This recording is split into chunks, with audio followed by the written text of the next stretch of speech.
Hello बच्चों, कैसे हो आप सब। उम्मीद है आप सब अच्छे से पढ़ाई कर रहे होंगे, सब क्वेश्चन ठीक से समझ रहे होंगे। कुछ ना समझ में आया तो आप कमेंट बॉक्स में पूछिए। इसके हम 6.2 की एक्सरसाइज हम कर चुके हैं। आज हम 6.3 एक्सरसाइज शुरू करेंगे, बट इससे पहले इसके एग्ज़ाम्पल्स करेंगे। 2 एग्ज़ाम्पल हैं, एग्ज़ाम्पल 7 और एग्ज़ाम्पल 8। तो पहले हम एग्ज़ाम्पल 7 करते हैं। आकृति 6.37, ये हमारी आकृति 6.37 है। इसमें दिया हुआ है कि क्यू टी लंब है पी आर पे। लंब का मतलब होता है 90 डिग्री का कोण बन रही है। क्यू टी ये पी आर पे 90 डिग्री का कोण बना रहा है। ये जो साइन होता है ये 90 डिग्री का होता है। ये इस पे 90 डिग्री का कोण बना रहे हैं। टी क्यू आर ये 40 डिग्री में दिया हुआ है। एस पी आर ये दिया हुआ 30 डिग्री। हमें एक्स और वाई ज्ञात करने हैं। तो अब हम इसको कैसे करेंगे, एक्स और वाई को कैसे ज्ञात करेंगे। देखो, जिस त्रिभुज में हमें 2 कोण पता होते हैं तो तीसरा कोण हमें बताना आसान होता है हमारे लिए, क्योंकि हमें पता है कि तीनों कोणों का योग 180 डिग्री होता है। अब अगर तुम इस त्रिभुज में आओगे क्यू टी अगर आर में अगर देखोगे तो एक तो 40 डिग्री कोण पता है आपको, एक ये कोण पता है। अगर ये साइन लग जाए मतलब ये 90 डिग्री का होता है। ये लंब का मतलब 90 डिग्री, ऐसा कोण 90 डिग्री का होता है।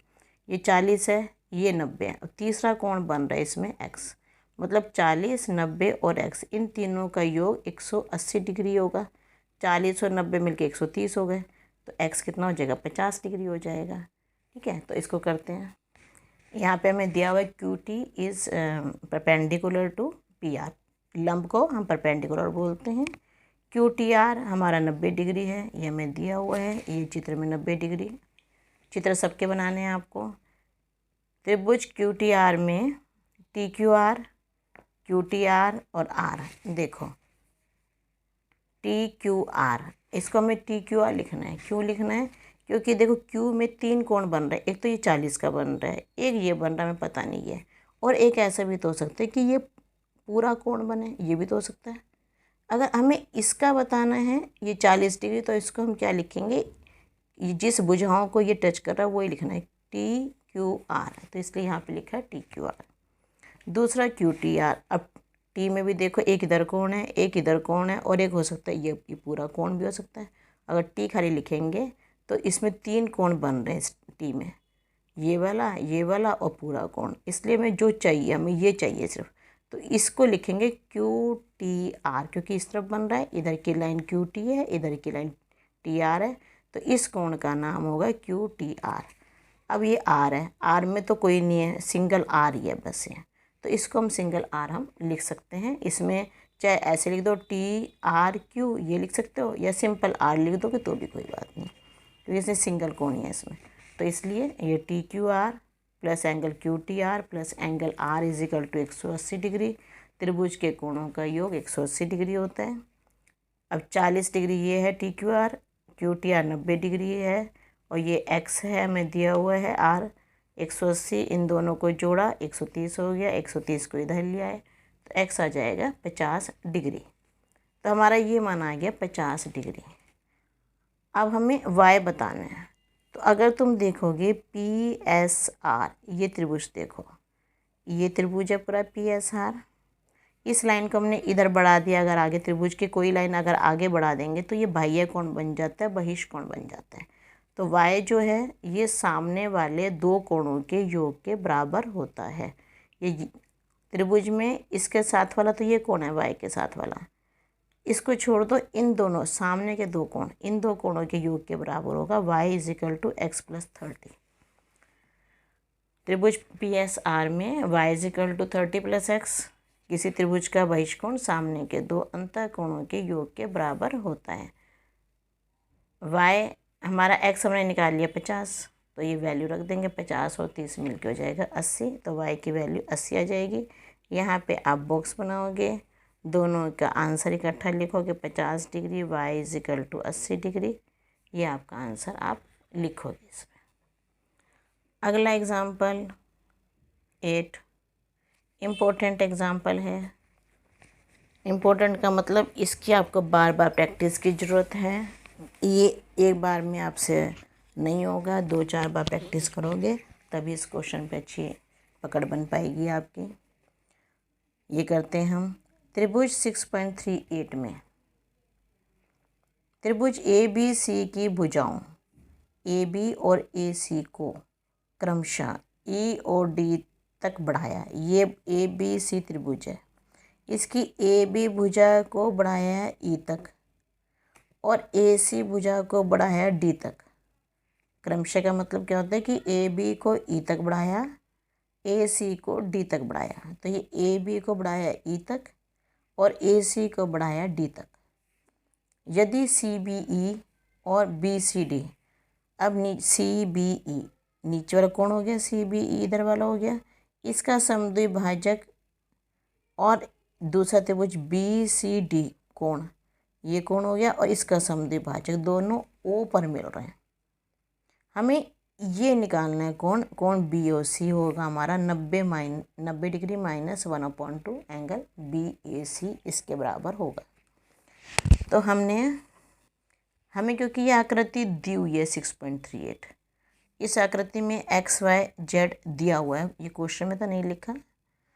अगर मान लो हमें आकृति दी हुई नहीं आती, ये अपने आप हमें बनानी है आकृति, तो फिर आप एक्स वाई जेड मानोगे, बट इसमें आकृति दी हुई है तो एक्स वाई जेड भी इसमें दिया हुआ है। हमें करते हैं इस क्वेश्चन को शुरू।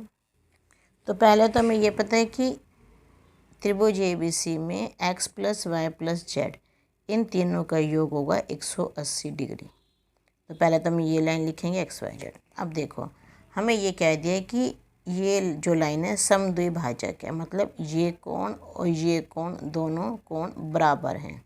इसी तरह से सी ओ ये समद्विभाजक है, ये दोनों कोण बराबर हैं। देखो तुम्हारी बुक में तुम देखोगे इस पे सिंगल लाइन है कोण पे और इस पे सिंगल लाइन है, मतलब सिंगल लाइन के बराबर है, मतलब ये दोनों कोण बराबर हैं।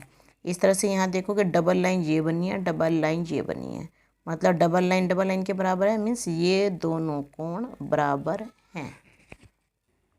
तो हमने ये कोण हमें पता है इस कोण के बराबर है, तो हमने इतने कोण को, बस इतने कोण को हमने कोण एक मान लिया, इधर वाले कोण को, और इधर वाले कोण को, इतने कोण को हमने 2 मान लिया। वैसे दोनों बराबर हैं, ये दोनों, अगर ये 1 है तो ये भी 1 है, ये 2 है तो ये भी 2 है। हमने इतने से कोण को, आधे कोण को हमने 2 मान लिया। तो यहाँ पे किस त्रिभुज ए बी सी में किसी त्रिभुज के तीनों कोणों का योग 180 डिग्री होता है, means X plus Y plus Z equal to 180 degree. ये समीकरण 1 बना दी। ए बी को ई तक बढ़ाया, मीन्स ए ई एक सरल रेखा है, सरल रेखा में कोण बन रहा है हमारा कोण E B C equal to 180 minus Y. देखो ये पूरा कोण 180 डिग्री है, तो कोण ई बी सी इतना कोण प्लस वाई दोनों मिलके 180 हो गया। तो हम इतना कोण हमें चाहिए, हमें इतना कोण हो जाएगा 180 माइनस वाई। इसी तरह से ये कोण, इतना कोण, ये वाला कोण हो गया कितना 180 माइनस जेड, क्योंकि ये वाला और ये दोनों मिलके 180 डिग्री बना रहे हैं। ये हो गया B C D plus Z equal to 180 degree हो गया। ये हम लिखेंगे कोण A B C 180 degree minus Y. अब कोण ए बी सी कितना है,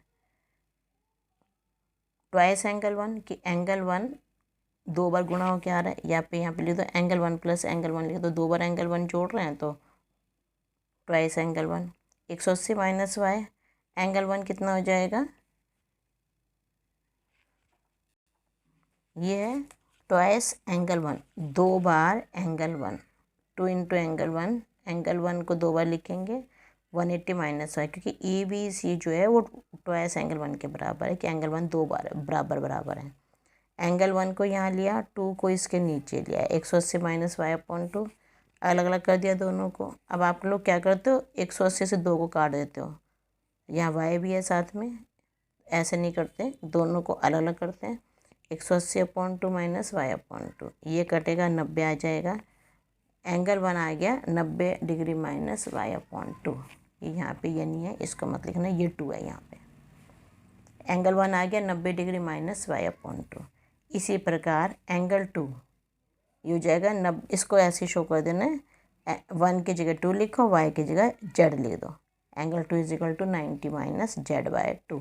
इधर वाला कोण ये 2 के साथ z है, तो एंगल 2 जो होगा वो 90 माइनस z/2 हो जाएगा। अब देखो इस त्रिभुज में BOC में इन तीनों कोणों का योग 180 डिग्री होगा। तो एंगल त्रिभुज BOC में angle 1 plus angle 2 plus angle O 180 degree. 1 की जगह 90 माइनस y/2 लिख दिया, 2 की जगह 90 माइनस z/2 लिख दिया, O को O ही लिखा 180 डिग्री। 90 जुड़ा 180 डिग्री, ये minus y/2 minus z/2 plus O को हम BOC भी लिख सकते हैं। क्यों? क्योंकि यहाँ पे सिर्फ एक ही एंगल है, इसको चाहे O लिख दो चाहे इधर से BOC लिख दो। O को, इसको खाली O भी लिख सकते हैं और BOC भी हम इसी को लिख सकते हैं। 180 से 180 कैंसिल हो गया, BOC यहीं रहा, y/2 और z/2 इस तरफ आ जाएगा, ये माइनस का प्लस हो जाएगा, ये भी माइनस का प्लस हो जाएगा। तो angle BOC is equal to y/2 plus z/2। अब 1/2 नीचे ये कॉमन ले लिया, क्या बचेगा, y प्लस z बचेगा इसमें। अब y प्लस z अगर समीकरण 1 से देखोगे तो y प्लस z आप निकालोगे तो 180 माइनस x के बराबर होगा। Angle BOC is equal to 1/2 180 minus x। 180 ये अब 2 को दोनों के नीचे ले आओ, 180 के नीचे भी ले आओ और x के नीचे भी ले आओ, ये 2 से कटा 90 आ गया। एंगल BOC हो गया 90 माइनस x/2 और एंगल BOC हो गया 90 degree minus 1/2 angle BAC। x जो है वो BAC के इक्वल है। अब तुम देख रहे हो इसमें 1 और 2 का यूज़ कर रहे हैं, तो 1 और 2 यहाँ लिखना ज़रूरी है। अगर तुम लोग यहाँ पे तो सारे में 1 और 2 लिख रहे हो बट यहाँ नहीं लिखा तो आपको मार्क्स नहीं मिलेंगे इस चीज़ के। और दूसरी बात अभी तुम्हें बताया अभी y plus z 180 minus x के इक्वल होता है।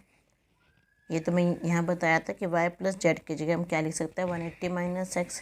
ये आया कैसे आपका, देखो y प्लस z ये है, x को इधर ले आएंगे हम, तो y प्लस z जो है 180 माइनस x के इक्वल हो जाएगा। यहाँ से समीकरण 1 हमने वहाँ पे इसलिए लिख दी थी।